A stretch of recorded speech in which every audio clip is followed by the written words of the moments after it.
तो हेलो दोस्तों, कैसे हो आप लोग। उम्मीद करता हूँ आप लोग बहुत अच्छे होंगे। तो खेसारी भैया का आज से कुछ दिन पहले एक गाना रिलीज हुआ था। उस गाने का नाम है नींबू खरबूजा भइल टू। तो दोस्तों आप लोग उस गाने को बहुत ही प्यार दिए हैं। दोस्तों उस गाने को बिल्कुल नए चैनल पर रिलीज किया गया था। दोस्तों जिस चैनल पर रिलीज किया गया था गाना बिल्कुल नया था, उसको नया चैनल बनाकर उस गाने को रिलीज किया गया था।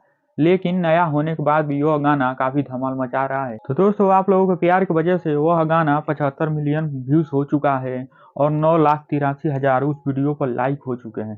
तो दोस्तों मात्र 17,000 दूर है 1 मिलियन लाइक होने से।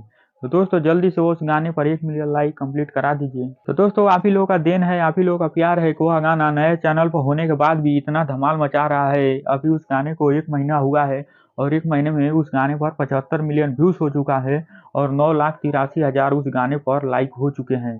मात्र 17,000 दूर है, तो जल्दी से कंप्लीट करा दीजिए। और ऐसे जानकारी के लिए आप लोग हमारे चैनल को सब्सक्राइब जरूर कर लीजिए, क्योंकि ऐसे अपडेट आपको इस चैनल पर मिलते रहेंगे। तो सब्सक्राइब करना ना भूलें।